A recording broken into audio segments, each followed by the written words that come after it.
Hello नमस्कार. मी सविताज लाईफस्टाईलमध्ये तुमचं अगदी मनापासून स्वागत आहे. आणि तुम्हा सर्वांना श्री स्वामी समर्थ. सकाळ सकाळ व्हिडिओला सुरुवात झाली आहे. 3:30 वाजलेत पहाटेचे आणि आम्ही चाललो आहे बाहेर म्हणजे कुठं तर अक्कलकोटला. तर आता बरोबर 3:30 वाजलेत आणि माझं सगळं आवरलं आहे. चला आता निघायचं आहे. आमच्या इकडे बेलवंडी केंद्रामधून अक्कलकोट वारी सुरू झालेली आहे. दर पौर्णिमा झाली की वारी निघते. तर ह्यावेळेस मला पण स्वामींनी बोलवलं, मग मी निघाले. अजून भरपूर अंधार आहे तर निघालो आहे आम्ही. तिथं गेल्यावर पण तुमच्याशी जेवढं मला शेअर करता येईल तेवढं मी करीन. अक्कलकोट दर्शन घेण्याचा प्रयत्न करेन. तर चला पाहू, जेवढं घेता येईल तेवढं आपण शूट घेणारच आहोत. तर रात्रीचे बरोबर 3:30 वाजलेले होते आणि मी घरून निघाले होते. आता मला जायचं होतं बेलवंडीमध्ये. बेलवंडी फाट्यावर पण गाडी येणार होती, परंतु साहेब म्हटले नको बेलवंडी फाट्यावर एवढं रात्रीचं, तर मी येतो तुला सोडवायला. तर इथं आलो आम्ही बेलवंडीमध्ये. तर लोक बायका येऊन थांबलेल्याच होत्या. आम्ही तिथं पोहोचलो की लगेच गाडी पण आली. ही गाडी महामंडळाची आहे आणि आपल्याला तिकीट पण महामंडळा इतकंच आहे. लेडीजला कसं हाफ तिकीट असतं तसंच आता लेडीजला पण हाफ तिकीट आहे, जेंट्सला फुल तिकीट आहे.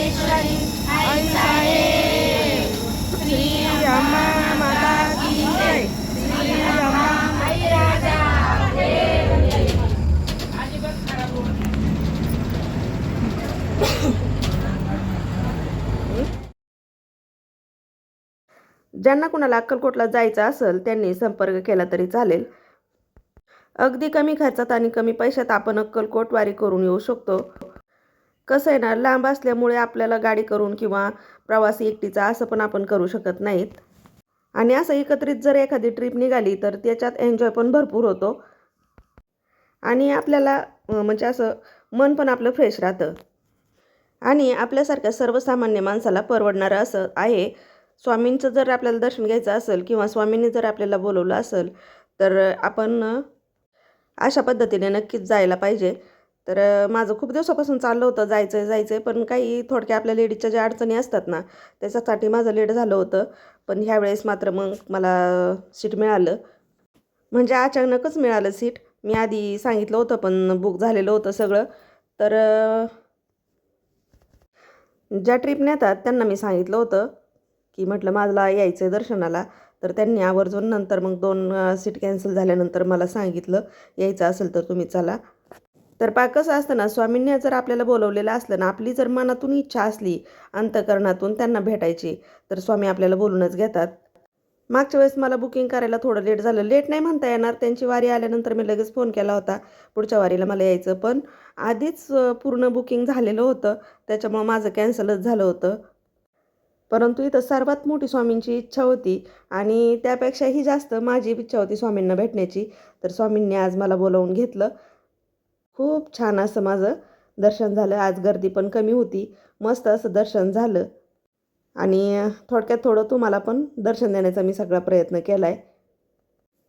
हे सगळं मंदिर आहे आतून आणि ही आमची सगळी टीम आहे. तर आता बरोबर आरतीचा टायमिंग झालेला होता. आमचं सगळ्यांचं छानपैकी असं दर्शन झालं, आरती झाली. त्यानंतर कुणाला जे काही खरेदी करायचं ते त्यांनी केलं. आता आम्हाला दर्शन घ्यायचं होतं चोळाप्पा मठाचं आणि बाळाप्पा मठाचं. तर सगळ्यात आधी आम्ही आलो अक्कलकोटमधील खंडोबाच्या मंदिरामध्ये. इथे असं सांगतात की इथं सगळ्यात पहिल्यांदा जेव्हा स्वामी आले तेव्हा खंडोबाच्या मंदिरातच आलेले होते आणि ते तिथंच म्हणजे राहत होते. तेथील खंडोबाचं दर्शन झालं. त्यानंतर मग आलो चोळप्पाच्या मठामध्ये. तर आम्ही चोळपाच्या मठामध्ये आलो त्या टायमाला त्यांचं आरतीचं टायमिंग झालेलं होतं तिथल्या. तर नैवेद्याचं ताट चाललेलं आहे, त्याचं पण मी शूट थोडंसं घेतलं आहे. खरंच खूप मोठी भाग्याची गोष्ट आहे की हे सगळं मला पाहायला मिळतं आहे. अक्कलकोटला तशी गेलेली आहे, म्हणजे बऱ्याच वेळा गेलेली आहे, सेवेत आल्यापासून पण गेली आहे. पण हे जे चोळप्पाचा मठ आहे, बाळप्पाचा मठ आहे, हे काही मी अजून पाहिलेलं नव्हतं. या ट्रिपमध्ये फक्त अक्कलकोटच आहे, परंतु अक्कलकोटमध्ये हे सगळं काही आपल्याला पाहायला मिळतं. आपण काय करतो, गेलो तर फक्त मग अक्कलकोटमध्ये स्वामींच्या मंदिरात जाऊन दर्शन घेतो आणि माघारी फिरतो. माझं तसं लय वेळा झालेलं आहे. मी फक्त स्वामींचं दर्शन घेऊन आम्ही माघारी यायचो. परंतु आता पहा इथं सगळं काही मला पाहायला मिळालं, दर्शन मिळालं. ह्या मठामध्ये स्वामींनी ज्या घातलेल्या पादुका आहेत त्यांचं दर्शन मला घेता आलं. अगदी जवळून म्हणजे डोकं टेकून मी इथं दर्शन घेतलं. आणि इथं मस्तपैकी अशी आरती चालू होती. त्या आरतीला पण आम्ही थांबलो. आम्ही दर्शन घेऊन बाहेर आल्यानंतर मग आरती चालू झाली, तर आम्ही बाहेरच थांबलो मग आरतीला.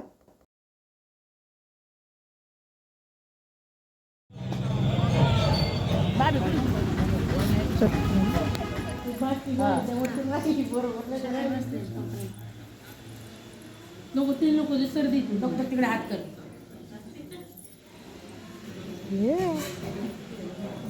तेवढं बरं येतं पाठीमागं मंदिर आहे, असंच फिरून घेऊ. चोळप्पाच्या मठातलं दर्शन झालं. त्यानंतर आम्ही आलो बाळप्पाच्या मठाकडे.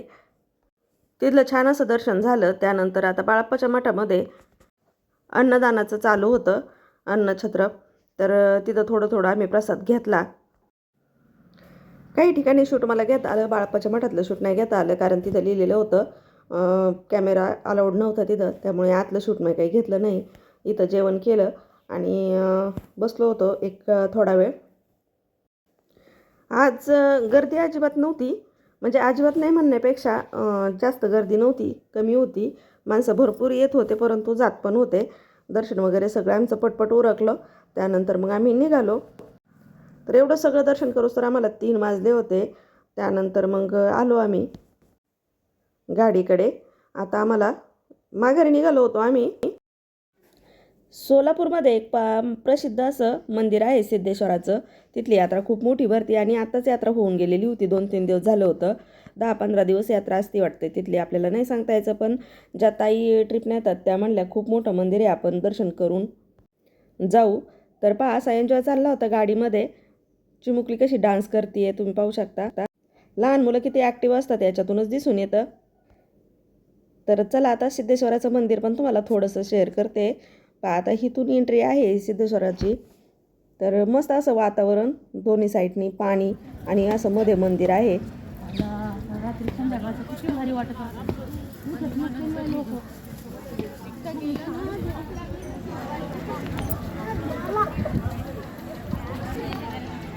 दिसतंय रात्रीचं ना.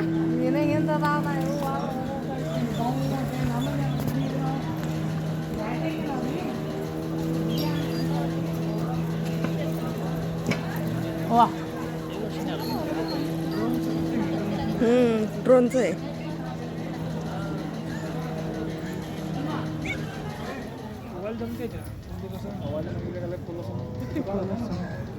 काय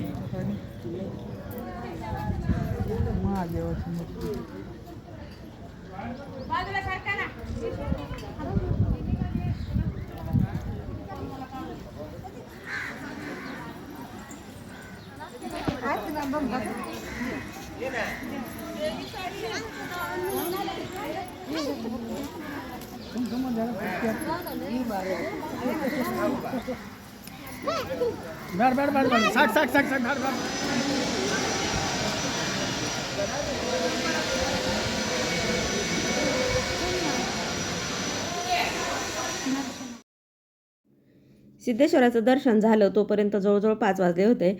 आता आम्ही निघालो होतो. थोडंसं पुढं आल्यानंतर सगळ्यांनी जेवण वगैरे करून घेतलं, कारण घरी यायला उशीर होणार होता. आणि गाडीमध्ये बघा कसा एन्जॉय चालला होता.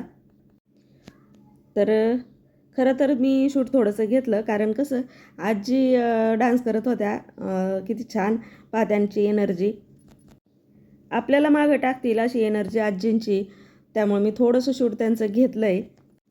म्हणजे आता आपण काहीतरी शिकू शकतो. आजींसारखी एनर्जी जर आपल्यात असले तर आपण काहीही करू शकतो. आणि खूप छान वाटलं, कारण कसं सगळ्या तरुण बायका होत्या आणि त्यामध्ये आजी, आणि त्यांनी पण आमच्याबरोबर असं एन्जॉय केला. खूप भारी वाटलं. म्हणजे असं कौतुक करण्यासारखंच आजींनी डान्स केला होता. आणि आजींनी थोडं एन्जॉय केल्यामुळं सगळ्याच बायकांना पण एन्जॉय करू वाटला. त्यामुळे बायकांनी सगळ्यांनी असा एन्जॉय केला. तर जास्त काही मी शेअर नाही केलं, व्हिडिओ भरपूर घेतलेत. पण कसं असतं ना, काहींना नको वाटतं ना व्हिडिओमध्ये यायला.